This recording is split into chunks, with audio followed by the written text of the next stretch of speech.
বন্ধুসকল এয়া আছে বিহলনি এছাক বিহলনি এইবিধ বেলেগ বিহলনি কিন্তু বিহলনিটো সেই ঢেকিয়াৰ পৰা যিবিধ হয় সেই আবিধ বিহলনি আছে কিন্তু এইবিধ বিশেষকৈ পথাৰত হয় বিহলনি আৰু এই বিহলনিবিধ যদিহে লাগে চকুত যদি লাগে তেতিয়াহ'লে চকুটো আপোনাৰ ফুলি যাব যিটো দলপা হোৱা বুলি কয় তেনেকৈ ডাঙৰ হৈ যায় ডাঙৰ হৈ যায় আৰু ইয়াৰ এটা ঔষধি গুণ আছে সেইটো বিষয়ে মই ক'বলৈ বিচৰা নাই অৱশ্যে কিন্তু কিছুমানে হয়তো বেয়াকৈ প্ৰয়োগ কৰিব পাৰে সেয়েহে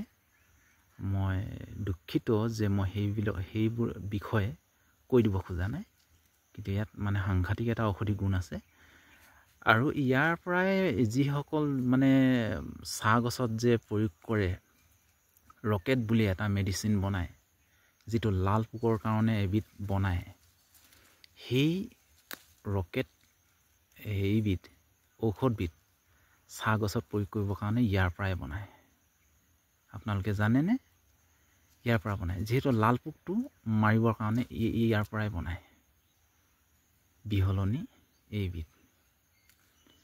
আপোনালোকে যিসকলে চাহ খেতিয়ক সেইসকলে প্ৰয়োগ কৰি চাব পাৰে লাল পোক লাগিলে বা জোক পোক লাগিলে প্ৰয়োগ কৰি চাব পাৰে ইয়াক পিচিব লাগে পিচি পেলাই ইয়াৰ পৰা ৰস উলিয়াব লাগে ৰস উলিয়াই আপোনালোকে স্প্ৰে কৰি চাব কিবা এটা পৰিমাণ দিব যেনিবা 100 লিটাৰত হয়তো তাৰ 50 মান দিব এনেকৈ প্ৰয়োগ কৰি চাব তেতিয়া আপোনালোকৰ জৈৱিকো হ'ব খেতিডৰা আৰু লগতে কিন্তু সাৱধান এইবিলাক স্প্ৰে কৰোঁতে চকুত পৰিলে কিন্তু সৰ্বনাশ হৈ যাব চকু একেবাৰে শেষে হৈ যাব এয়া এবিধ বিষ হয় এয়া চাওক এতিয়া ছিঙিছোঁ কিন্তু মই হাত ধুব লাগিব নহ'লে মোৰ পুৰিব ইমানে এয়া যে ছিঙিলোঁ এই জ্বলা হৈ যাব এয়া চাওক ইয়াক বিশেষকৈ ইয়াক পিচি লৈ ইয়াৰ ৰসটো উলিয়াব লাগে নহ'লে এনেকৈ ইয়াৰ বিশেষ মানে নুপুৰে আপুনি এনেকৈ চুলে মানে নুপুৰে নজ্বলে জ্বলা নহয় মানে কিন্তু যদিহে ইয়াকে পিচি লৈ ইয়াৰ আঠাখিনি যদি লাগে তেতিয়াহ'লে আপোনাৰ চকু বা হাত এইবিলাক পুৰিব লাগি যায় এয়া চাওক এয়া সেইকাৰণে চকুৰ পৰা সাৱধান চকু অন্ধ হৈ যাব পাৰে হা